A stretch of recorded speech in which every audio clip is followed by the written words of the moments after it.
Hello friends, જય શ્રી કૃષ્ણ. મારા કિચનમાં તમારું સ્વાગત છે. આજે આપણે બનાવશું છોલેનું શાક.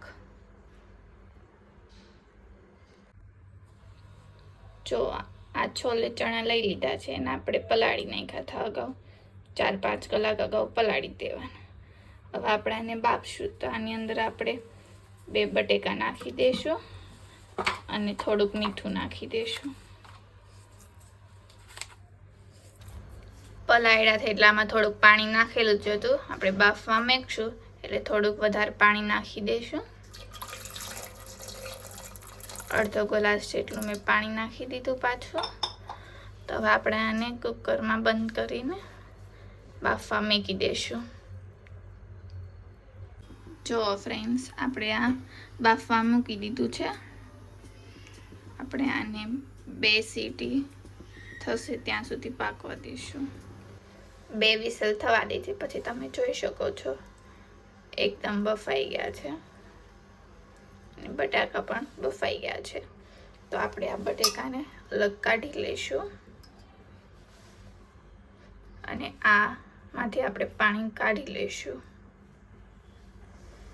આપણે છોલેમાંથી જે પાણી હતું એ કાઢી નાખ્યું છે અને 2 બટેકા છે તેને આપણે ફોલી નાખશું અને મેશ કરી નાખશું. એને આપણે 3 ટમેટા લઈ લીધા છે, એની પેસ્ટ કરી લીધી છે. 3 કાંદા લઈ લીધા હતા, એને ઝીણા ઝીણા કટિંગ કરી લીધા છે. આ થોડા ધાણા લઈ લીધા, થોડી કસ્તુરી મેથી, આદુ લસણની પેસ્ટ, લીલી મરચીને કટિંગ કરી લીધી છે, લાલ મરચાં, તમાલપત્ર અને લીમડો જેને આપણે વઘાર માટે લઈ લીધું છે. તો ચાલો આપણે બનાવીએ છોલેનું શાક. આપણે 3 મોટી ચમચી તેલ લઈ લીધું છે, એને ગરમ થવા દઈશું. આપણે આમાં નાખી દીધા છે લાલ મરચાં, તમાલપત્ર અને જીરું. જે જીરું ફૂટી ગયું પછી આપણે કાંદા નાખી દીધા હતા.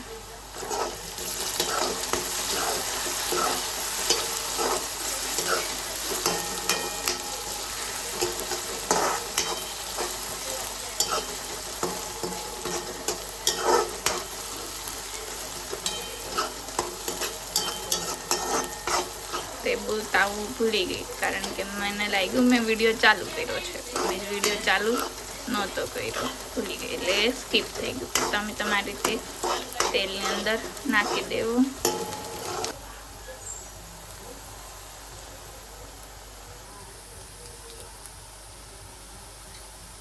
આપણે આને સારી રીતે સાતળવા દઈશું જ્યાં સુધી રાતો કલર ના થઈ જાય ત્યાં સુધી.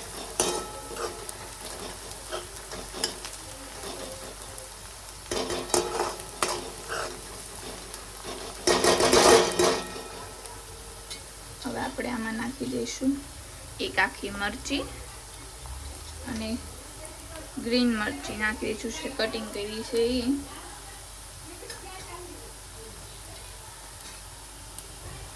અને આદુ લસણની પેસ્ટ નાખી દઈશું.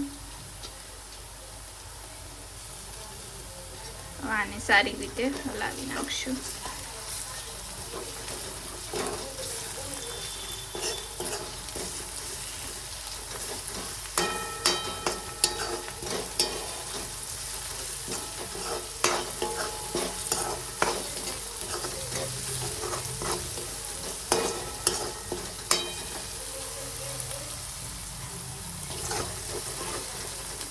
તમે જોઈ શકો છો ધીરે ધીરે સાતળવા લાગ્યું છે. આપણે આને 2 મિનિટ સુધી સાતળવા દીધું હતું. હવે આપણે આની અંદર નાખશું ટમેટાની પેસ્ટ.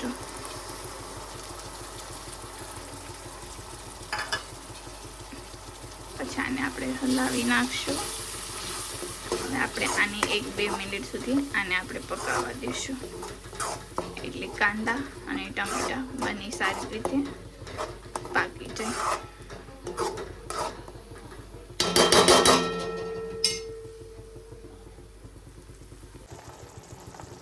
આ સાતળવા મૂક્યું છે એની સાથે જ આપણે થોડુંક મીઠું નાખી દઈશું. ઓછું નાખશું કારણ કે આપણે ચણા બાફતી વખતે એમાં નાખેલું છે એટલે આપણે આમાં ઓછું નાખશું.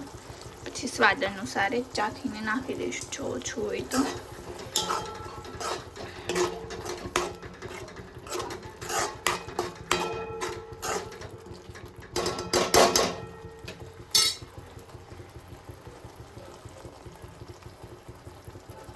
આપણે આમાં લીલી મરચી 2 જ નાખી, કારણ કે આપણે આમાં કાશ્મીરી લાલ મરચું નાખશું એટલે ઓછી નાખ.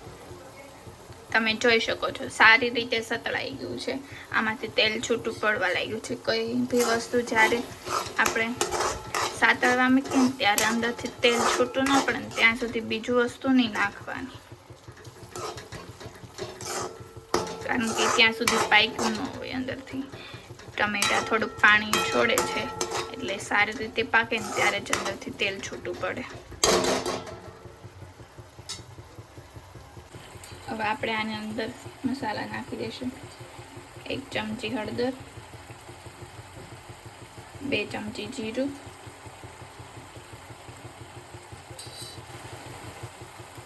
2 ચમચી લાલ મરચું નાખી દઈશું.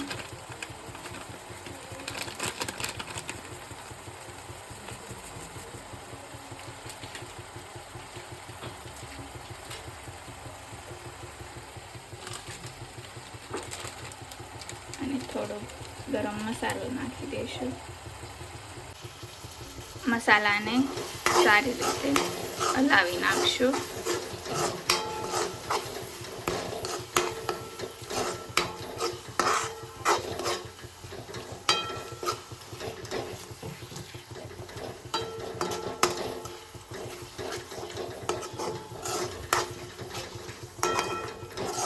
હજુ 1 મિનિટ આપણે પકાવવા દઈશું, પછી આપણે નાખશું છોલે. જોઈ શકો છો તમે આ બધું સારી રીતે સતળાઈ ગયું છે. હવે આપણે આમાં નાખી દઈશું છોલે.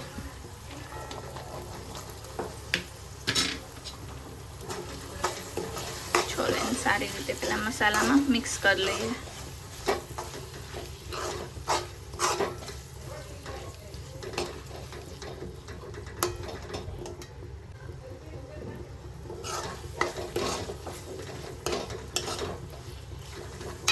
સારી રીતે મિક્સ કરીને હવે આમાં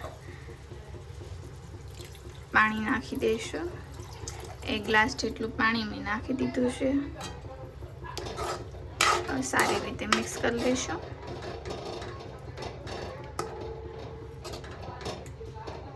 હવે આને આપણે થોડીક વાર સતળાવા દઈશું. પાણી નાખ્યું છે, સારી રીતે ઉકળી જાય. એક ઉકળો આવી જાય પછી આપણે એમાં નાખી દઈશું કસ્તુરી મેથી અને બટેકાનું જે આપણે કર્યું હતું 2 બાફા હતા એ બટેકા નાખી દઈશું.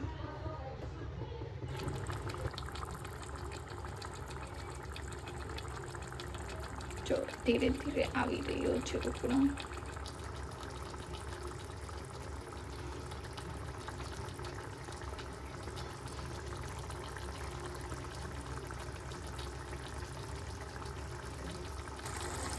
હવે આપણે આની અંદર બટેકાનો જે મસાલો હતો એ નાખી દઈશું.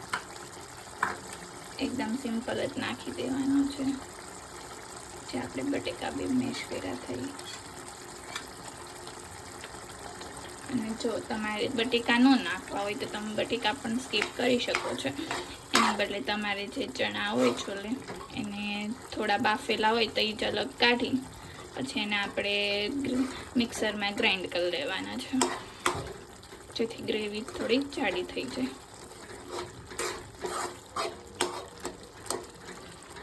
બટેકા છે એને આપણે આમ ભાંગી નાખશું જેથી ગ્રેવી જાડી બને. હવે આપણે આમાં નાખી દઈશું થોડી કસ્તુરી મેથી.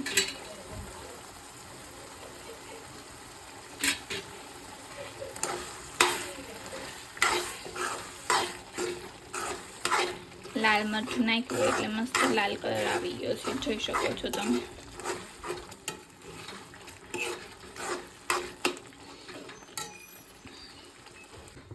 તમે જોઈ શકો છો ધીરે ધીરે જે બધું પાણી નાખ્યું હતું એ બળવા લાગ્યું છે.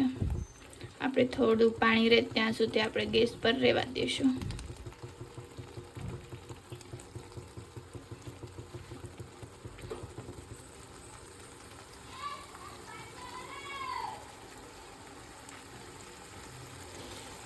આમાં હું લીંબુ નથી નાખતી, આપણે ટમેટા નાખ્યા છે એટલે જો તમારે લીંબુ નાખવું હોય તો તમે નાખી શકો ઉપરથી.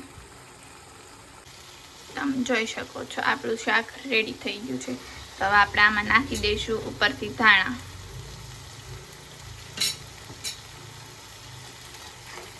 મિક્સ કરી પછી હવે આપણે બંધ કરી દઈશું ગેસની ફ્લેમ. રેડી છે આપણું છોલે ચણાનું શાક. જો આપણું છોલેનું શાક રેડી થઈ ગયું છે. એને આપણે ભટુડે સાથે ખાવાના છે, જે ઘઉંના લોટમાંથી બનાવેલા છે. તમારે આનો વિડીયો જોવો હોય તો મારી ચેનલમાં જોઈ લેજો. જો આપણે આને છોલે ભટુડે અને કાંદા જે આપણે સારો એવો કોમ્બો તૈયાર કર્યો છે. હવે આમાં તમે છાશ સાથે મસ્ત છોલે ભટુડે ખાઈ શકો છો. તમે એકવાર ઘરે બનાવશો તો વારંવાર બનાવશો એવા આપણા છોલે ભટુડે. જો તમને મારો વિડીયો ગમ્યો હોય તો લાઈક કરજો, નવા વિડીયો જોવા માટે સબસ્ક્રાઈબ કરજો. Thank you.